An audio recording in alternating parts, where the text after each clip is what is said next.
Hey everyone, welcome back. My name is Talyn and this is Dietitian with a Mission.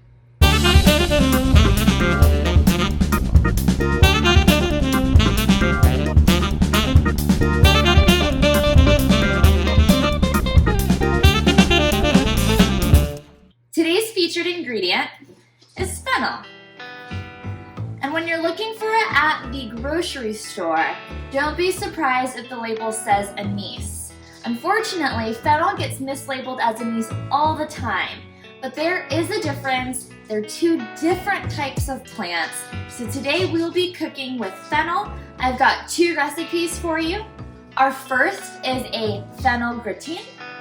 Our second recipe is a sauteed shrimp and fennel dish. It's infused with lots of Mediterranean flavor and it's pretty simple. Let's get cooking. So for the first recipe, we're gonna need 5 pounds of fennel bulb. Because a lot of the fennel bulbs at the grocery store were small, instead of large, as I had hoped, we've got a plethora of fennel back there to yield 5 pounds. So the number of fennel bulbs you will need is gonna vary depending on the size of the fennel at your local grocery store. We're then gonna need olive oil, lemon juice, garlic, salt and pepper, of course, Parmesan cheese. Every gratin needs breadcrumbs, and because I eat gluten-free, I'll be using some gluten-free breadcrumbs. If you don't, lucky you, your breadcrumbs are probably a bit tastier than mine. And then we're gonna need 1 cup of vegetable stock, or you can use chicken stock. If you have homemade, even better. We'll also be using some of the leaves, or we call them fronds, of the fennel. You won't need much because it's just gonna be a garnish on top. If you happen to purchase your fennel bulbs without the fronds attached, you can substitute the frond garnish. You can substitute the frond garnish for parsley. So let's create our mise en place. Our mise en place is prepping all of the ingredients and assembling them in a nice neat order so that when we go to cook the recipe, we don't have to do any in-between steps. This is more time up front, is going to save us time during the cooking process. It's also going to help you stay a lot more calm and organized during the cooking process and decreases your risk of accidentally burning something because you're getting sidetracked with another task. First is my favorite ingredient, garlic. So finely mince 2 large cloves, then prep half of a lemon to yield 1 tablespoon lemon juice, removing any seeds that might fall. Grate about a 1/4 cup of hard Parmesan cheese and pour out 1 cup of breadcrumbs. The original recipe calls for a Pernod, and this is an anise flavored liqueur. This particular ingredient is quite expensive, and so you can find substitutions for it that are a little bit more cost effective, such as sambuca or ouzo. Now, while the alcohol content in the Pernod or similar liqueur will be kind of cooked out in the process, if you're looking for a non-alcoholic version, then some recipes recommend using some fennel seed. So that's what I'm going to be doing instead. When we prep our fennel, couple points. One, you can either peel the outside layer if it's really fibrous with a vegetable peeler, or you can just remove that outside layer if it's really fibrous or if it's really bruised or old, and then discarded that into your compost. We're just gonna cut off all of the stalks and the fronds, and we won't need the fronds from the entire batch, or excuse me, the entire bunch of fennel. So I'm just gonna save basically 1 frond to the side for the recipe. You of course can save all of your fronds and then dry them out and use it as a dried herb. That would be the most sustainable option for your fennel. Unfortunately, the stalks are pretty fibrous They are edible if you want to saute them, put them in a soup or a strainer. I'll say for my stomach and my mouth, it's a little too fibrous for me, so I typically toss them. So let's see how much this fennel weighs. Now, get 5 pounds. There we go. 5 pounds of fennel, folks. Look at that. We're gonna cut the bottom. We're gonna do that with every single fennel. And then we're gonna slice them in half, lengthwise, from top to bottom. And then I'm gonna take the half and cut it into fourths. For my small fennels, I probably won't have to do this. I'll probably just get to cut it in half. And then half again, so quarters instead of eighths. This little baby one,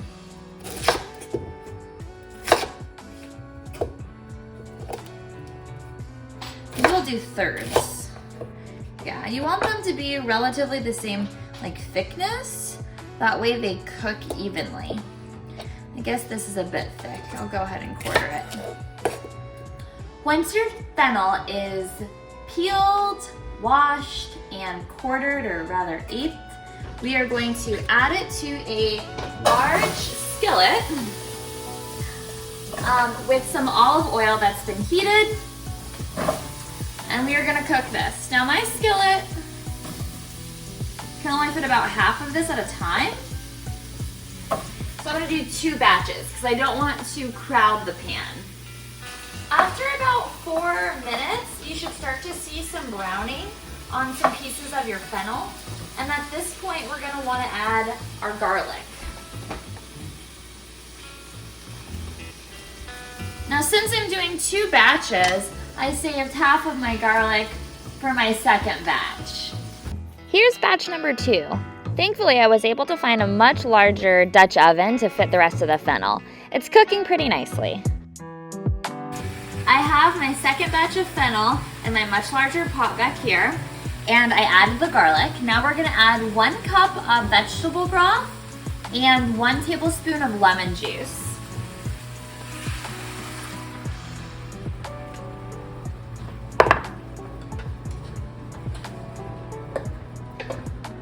Get that first batch in here. Okay. The fennel is much softer. It almost looks like caramelized onions, but not fully, just a reminiscence of it. And it smells so good, kind of like a mild sweet black licorice, as well as hints of that garlickiness. Now, if you're going to use the Pernod or any other anise flavored liqueur, now would be the time where you would add 2 tablespoons of that. But since I'm not, I'm just gonna add, I don't know, about half a teaspoon or so of ground fennel and a little bit of white wine. I'm gonna give this a nice mix.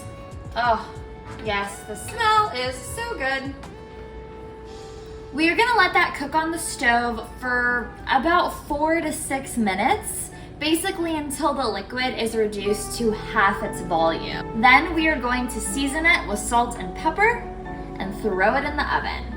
The fennel will bake in the oven at 400 degrees Fahrenheit for about 45 minutes or until extremely tender. As it's cooking, you'll combine your breadcrumbs with your cheese, and you'll mix that together and then sprinkle it over the top of the baked fennel and put it back in the oven just long enough for the breadcrumbs to brown up. This might take about 10 minutes or so, but make sure you're watching it very carefully as to not burn it. Finally, you're going to take some of your fennel fronds and garnish the top like you would with any other herb. Make sure you allow plenty of time for your dish to cool, because when you scoop into it, the insides will be piping hot. This dish pairs really well with pretty much any roasted meat. Consider doing poached or grilled fish as well for a leaner option. While I haven't considered this with tofu if you're a vegetarian, Feel free to go ahead and marinate your favorite block of tofu, put that on the grill and give it a try. After further consideration, I realized a lentil loaf or a seitan loaf would be a much better option to pair our fennel with.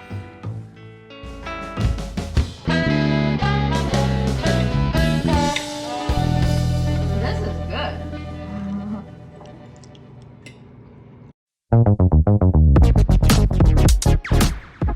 Our second recipe is Mediterranean sauteed fennel with shrimp. This recipe is really simple, really quick. And in fact, I'm making it while my fennel au gratin is in the oven. Our ingredients are as follows. I've got 4 cups of sliced fennel. This was from one large bowl, and my slices are about a finger length thick, about 2 inches long. I also have one 14.5 ounce can of fire roasted tomatoes, 2 tablespoons of small capers. They have been drained and rinsed, and capers usually come in a jar in a really salty brine, and so that's why we rinsed them. Now, if you have fresh oregano, great, you're gonna use 1 tablespoon. I have dried, so I'll be using a teaspoon. I don't perceive that I'll be using very much salt, but it is there in case I think it needs some salt to taste. I will also be using some black pepper. We'll be topping the sauté with some feta cheese. Of course, I'll be using some olive oil to sauté the fennel and shrimp in. So our final ingredient is shrimp. I will be using 1 pound of shrimp that are size 21, 25. That is our large shrimp. And that's gonna make for a very succulent dish, allowing the fennel to cook in a timely manner as well as the shrimp. If we use really small shrimp, the small shrimp will cook faster than the fennel, resulting in a kind of rubbery texture or a raw fennel. We don't want that. We purchased some raw frozen shrimp, so make sure to defrost that, and then you'll need to wash and devein and peel it, which I've got my husband doing over here. These are also known as jumbo shrimp. We're going to heat our olive oil in our pan at medium-high heat. Once that gets nice and warm, we're gonna go ahead and add our fennel to the pan. Be careful for any crackling, as fennel does contain a lot of water.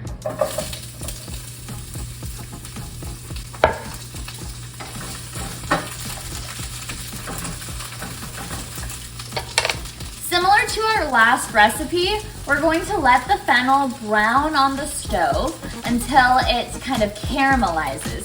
This should take about 8 minutes. So my fennel's now browning. I went ahead and flipped over some of the pieces to make sure it browned on both sides. Look at that. Just gorgeous. That's gonna really enrich the flavor here. That caramelization process, it's gonna turn the fennel sweeter. Okay. So this is done. We're gonna add our can of fire roasted tomatoes.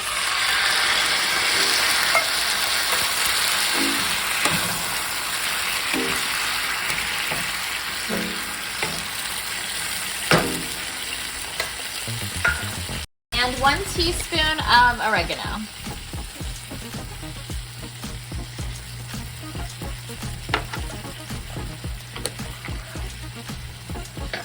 We're just gonna cook this until it becomes fragrant, 30 seconds or so. And then we will add our shrimp.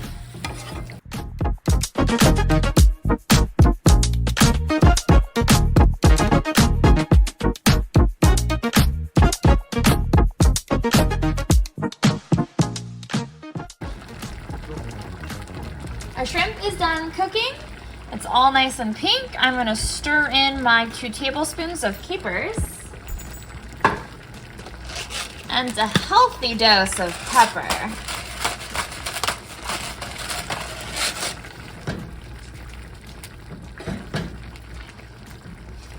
Now I feel pretty confident that if I had a larger pan with a bigger surface area, the liquid would have evaporated. But my pan's pretty crowded, so the liquid is here, and it's a bit more stewed than I was expecting. Well, that's okay. I think it's gonna taste equally as delightful. Let's turn off the heat, mix in the feta, and enjoy.